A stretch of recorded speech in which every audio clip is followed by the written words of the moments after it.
A few years ago, I heard a story that has stayed with me ever since. And I have told the story a number of times to lots of groups of people, especially organizations who are looking to find ways of what they call innovate or get out of the box. Why I tell the story is a simple truth. It's one thing for me or somebody to get in front of a group of people and badger them with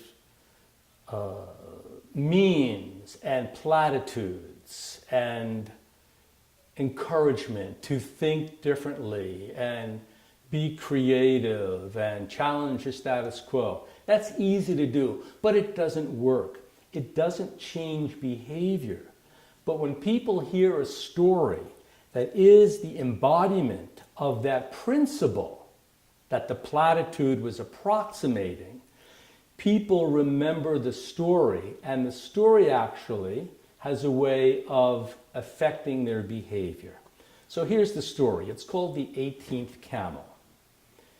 Years ago in Egypt, there was a man named Hamid who was a camel merchant. But not just any camel merchant. This was the camel merchant of all camel merchants. He was the finest purveyor of camels in all the land. Indeed, that whole part of the world. When anyone thought camel, they thought of Hamid. One day, Hamid is out on a buying mission, traveling across the land, and he has a sudden heart attack, falls off his camel, and dies instantly. Word gets out. Thousands of people hear about it, and in very little time they gather at his estate, at his residence, to pay homage to this man, to gather for the funeral, and for days of honoring him. Songs and prayers and celebrations and meditation to honor this bright and brilliant man who is no longer with us. Some say this funeral, or his funeral, is even more elegant and more profound than the funerals of the pharaohs from the past. That's how loved and beloved Hamid the camel merchant was. After the funeral, his consigliere, his grand vizier, his finance minister gathers the will to read to Hamid's 3 sons. All 3 of whom, of course, are sad that their father is gone, but they're also very curious to see what the old man left behind. So they sit in reverence, they listen. Hours go by because the man had so many possessions, it took that long to read the will. At the end of the will, Hamid bequeaths his most prized possession to his 3 sons, his 17 prized camels, to be distributed in the following way. 1/2 to go to the eldest son, as was the protocol, the ritual of the time. 1/3 to go to the middle son, and 1/9 to go to the youngest son.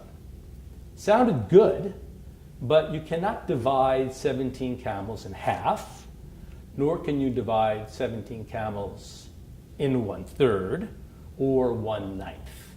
So the 3 boys started arguing. They each made their case for why they should get this many and the other should get that many.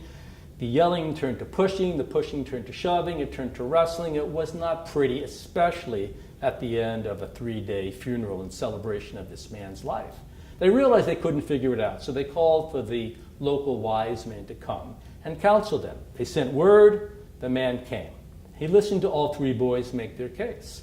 At the end of each boy making their case, the wise man said, "I understand the problem. I am going home. I will be back in 1 hour with my answer and the solution to this conundrum." The 3 boys are confused. He's a wise man, shouldn't he know? But he's asking for an hour and he will return. He leaves. The boys continue arguing, fighting, and wrestling. An hour passes. They look in the distance and they see in slow motion across the desert a man on a camel moving in their direction. It is the wise man. He is coming towards them, and eventually he gets to where they are. He dismounts his camel. He stands up. He approaches the 3 young lads, and he says this: I love your father Hamid so much that it is my great pleasure to donate, to contribute, to give you my favorite camel. You now have 18 camels. Reading your father's will, the eldest son is to get half. Let's see, 1/2 of 18 is 9. 9 camels to the eldest. The middle son is, yes, to get 1/3. 1/3 of 18 is 6. 6 camels to the middle son. And let's see, 1/9 to the youngest son. 1/9 of 18 would be 2. 2 to the youngest son. Let me do a little counting here. 9 plus 6 plus 2 is 17. There are your 17 camels. Oh, we have 1 camel left over. Well, I guess I'll just get back on that 18th camel and ride home.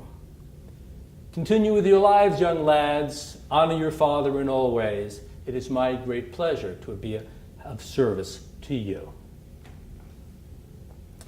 So, the 18th camel, an example of an out-of-the-box, non-obvious, non-traditional solution to a seemingly intractable and impossible problem to solve.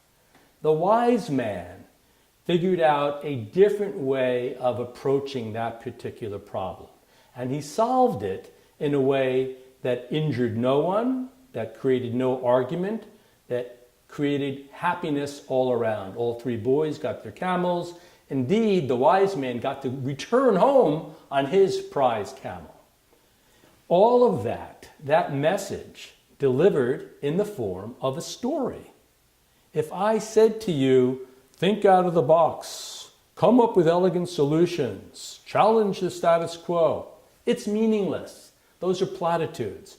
But when I tell you the 18th camel story and you get how possible it is to actually act in a way that creates an elegant result, then it opens the door, it opens your mind for you to consider how can you apply that approach to your life. And when I meet groups or I talk to organizations, I might choose to tell the story as a way to open the conversation that for the next hour, the next half day, or the next 2 days, it's all about us conceiving and thinking of the 18th camel solution.